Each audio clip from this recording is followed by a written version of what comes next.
Hello and welcome to Spectrum News at 2. I am Rachel David White, coming to you live from Uyo, the capital city of Akwa Ibom State. Let's take a look at the headlines. President Buhari says marginal technology for varsity staff plus. Qatar, United Arab Emirates to reopen embassies in Doha. We'll bring you details of stories and more in a moment.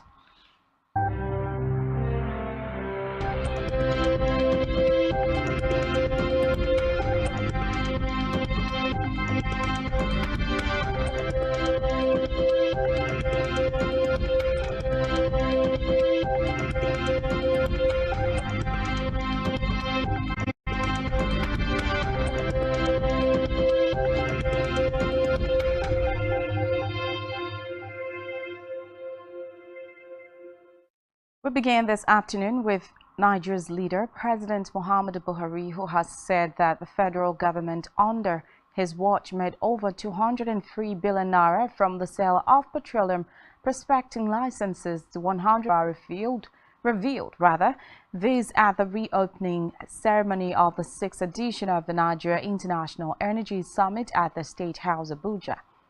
The president also said his government created a conducive environment for businesses to thrive, adding that signing the petroleum industry fields bid round and so to the conclusion of the process, which resulted in the award of petroleum prospective licenses to 161 successful farms, with the federal government reckoning about 200 billion naira as well as $7 million from the process.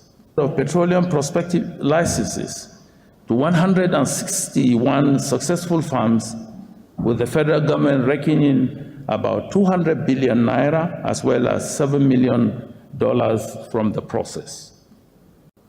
Away from that, the federal government has approved the release of 45.3 billion naira as reimbursement to state and FCT for the implementation of the Nigeria COVID-19 Action Recovery and Economic Stimulus NG Cares Program. The National Coordinator of NG Cares Program, Dr. Abdul Karim Obaje, who announced the disbursement in Abuja, said the funds disbursed were based on results each state and FCT earned after a rigorous result verification exercise conducted by an independent consultant. He added that the result earned by the state and FCT shows significant progress towards achieving the set objectives and targets of the NG Cares Program. Reports say NG Cares Program is a World Bank state support operation implemented in all 36 states and FCT. The program aims to expand access to livelihood support and food security services and grants. Ajo has announced that the $2.8 billion Ajo Kutaka Kano AKK natural gas pipeline project being constructed by the federal government through the Nigerian National Petroleum Company Limited and its partners is now 43% completed. Oshimbajo revealed that the project would help in generating 3.6 gigawatt, 3,600 megawatt of electricity, noting that the AKK pipeline was a major project of the administration of President Buhari. The vice president recalled that Buhari inaugurated the AKK pipeline project in July 2020, where it was announced that the Bank of China and Sinosure, a Chinese export and credit insurance corporation, were to fund the $2.8 billion facility. Speaking in some of the accomplishments of the current government, he said the AKK project was one of the government's giant strides, particularly in the oil and gas sector. US dollars Ajakuta Kaduna Kano AKK natural gas pipeline project. The AKK project would transport up to 3,500 million cubic feet of gas a day from various gas gathering projects and help to generate 3.6 gigawatts of power and support gas-based industries along the route when completed. At present, the 614-kilometer gas pipeline is 43% completed. The federal government will begin payment of the 40% pay rise by the end of April this year, noting that the 3 months arrears of January, February and March will be paid at a later date. She noted that if the proposal earlier sent to the President for approval sells through, allowance and salaries will be increased by 40% for civil servants from level 1 to level 17. Recall that last month, the Minister of Labour and Employment, Chris Ngige, disclosed that the federal government had approved a pay raise for civil servants in the country.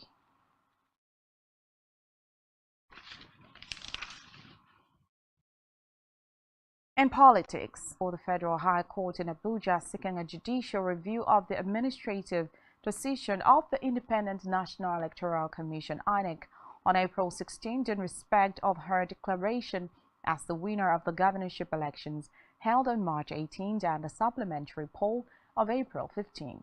Senator Binani is also seeking an order of prohibition and certiorari preventing INEC and its agents from taking any further steps towards the declaration of the winner of the elections, pending their determination of her applications for judicial review.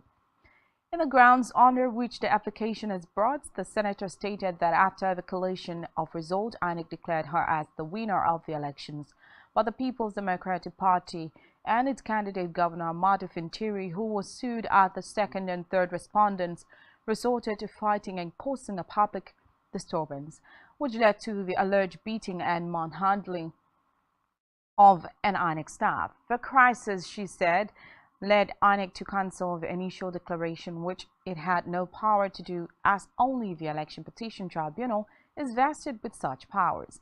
By cancelling her declaration, Senator Binani contends that INEC further submits that the INEC, being an agency of the government, can have its actions, records, and decisions checked by the court, and only a court can nullify the actions of an INEC official and not INEC itself. Petroleum Company Limited, NNPCL.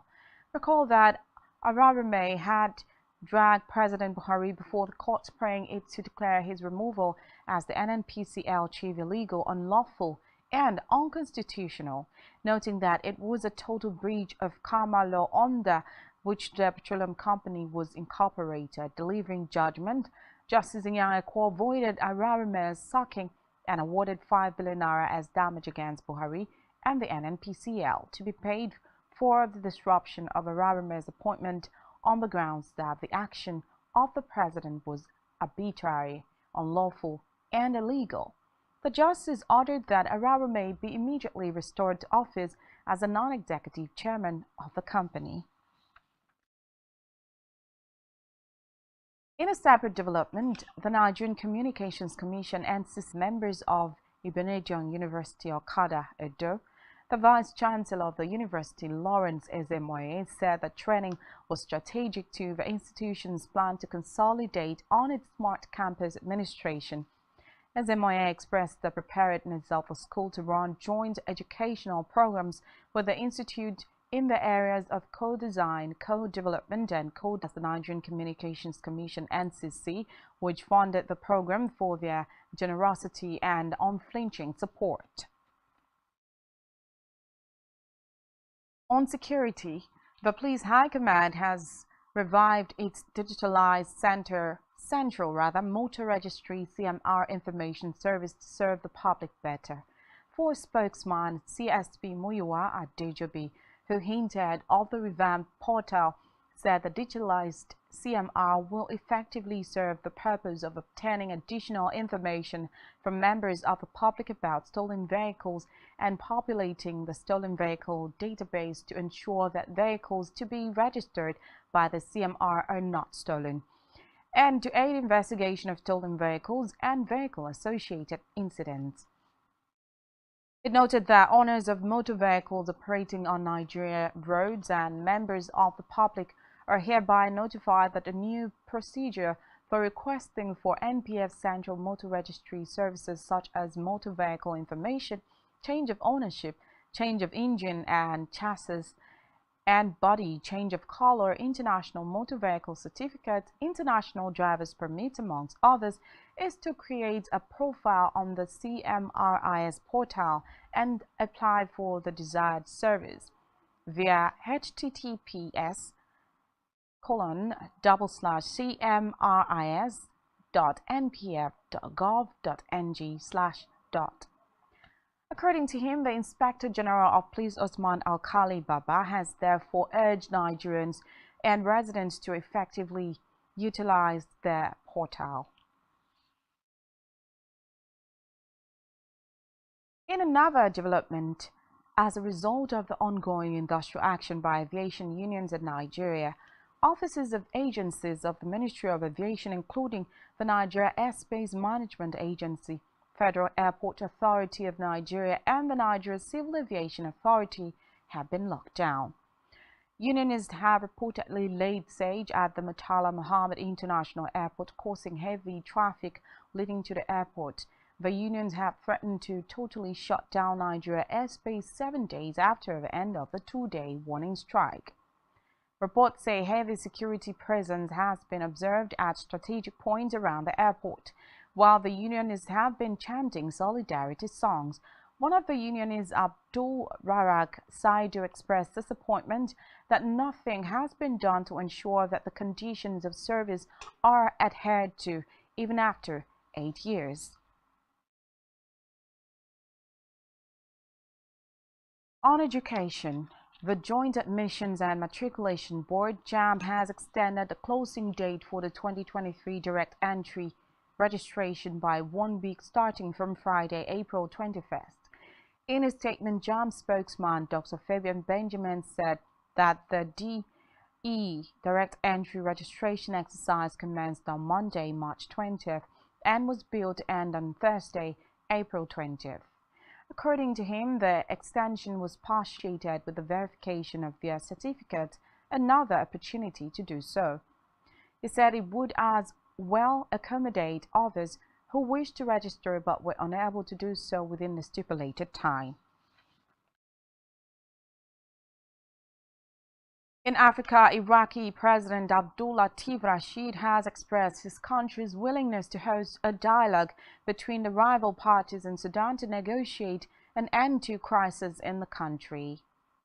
In a statement, Rashid expressed firm confidence in the wisdom of brothers in Sudan, saying that their ability to hold peaceful and democratic dialogue is enough to overcome the crisis by immediately stopping fighting and armed actions. Reports say nearly 200 people have been killed and another 1,800 injured in 3 days of fighting between the rival factions in Sudan.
Still in Africa, the EU's ambassador in Sudan, Aidan O'Hanlon, that the Irish diplomat was not seriously hurt, described the attack as a gross violation of obligations to protect diplomats. According to the UN, about 185 people have reportedly been killed and more than 1,800 injured in 3 days of fighting.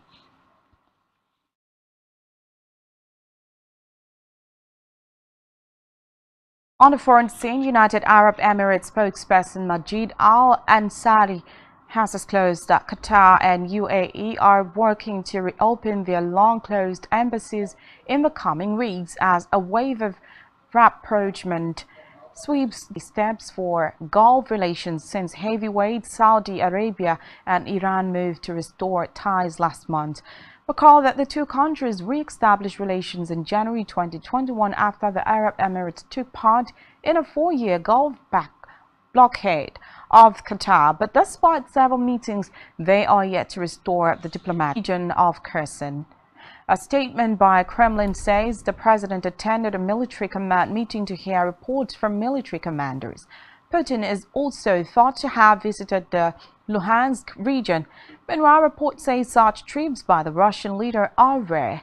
Although he made a surprise visit to the city of Mariupol in March, Russian troops retreated from the city of Kherson late last year, losing the only regional capital it had managed to capture since Moscow invaded Ukraine in February 2022. However, some of the region remains under Russian control.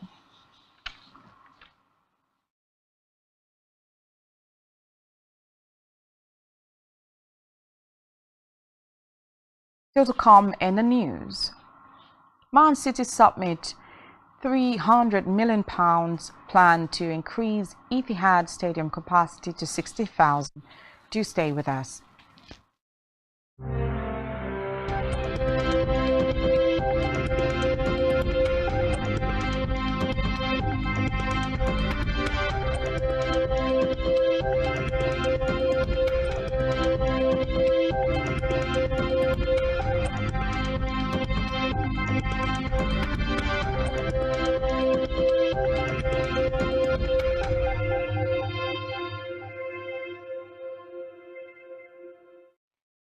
Thanks for staying with us. Welcome back. In our business news, the Central Bank of Nigeria has revealed that the country's external reserves fell by $112.78 million in 2 weeks to $35.42 million. According to the Central Bank of Nigeria's CBN data on the movement of external reserves, the reserves, which stood at $36.99 million as at the end of January 1st, 2023, fell to $36.67 billion as at February 27, 2023, and $35.53 billion as at March 30, 2023. Meanwhile, the CBN Governor Godwin Emefiele at the last Monetary Policy Committee in Abuja attributed the decline in external reserves to the fall in crude oil price.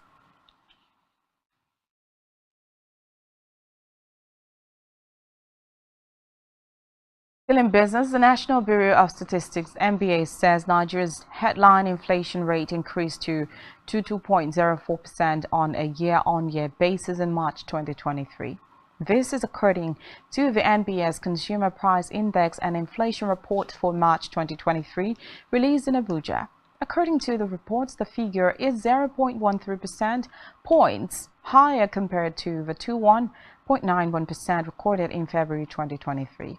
It stated that on a year-on-year basis, the headline inflation rate in March 2023 was 6.13%, higher than the rate recorded in March 2022 at 15.92%. The report added that the contributions of the items on the divisional level to the increase in the headline index are food and non-alcoholic beverages at 11.42% and housing, water, electricity, gas and fuel at 3.69%. Of 1,336 suspected cases of cholera and 79 deaths so far in 2023. The NCDC disclosed this in its latest cholera situation epidemiological report.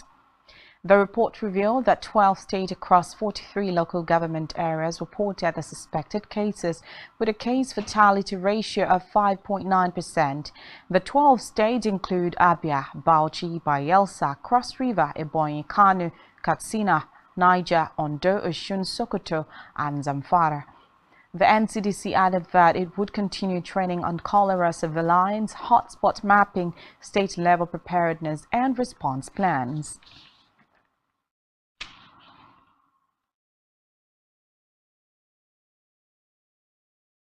Still in health, anxiety and stress reduction have been identified as some of the best strategies to D. Araba, Lagos, Dr. Agabi Osigwe, during an interview with Newsmen.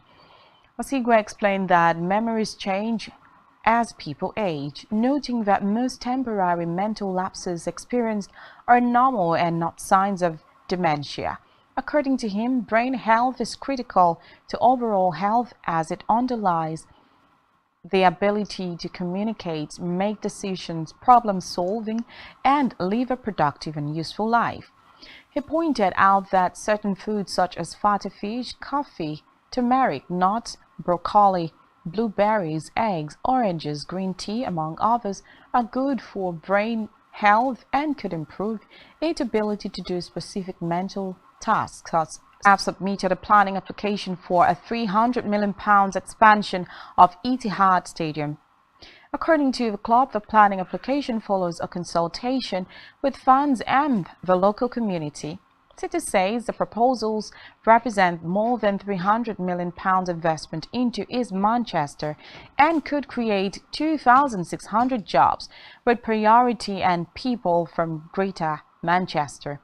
Reports say the club intends to increase the current capacity of 53,400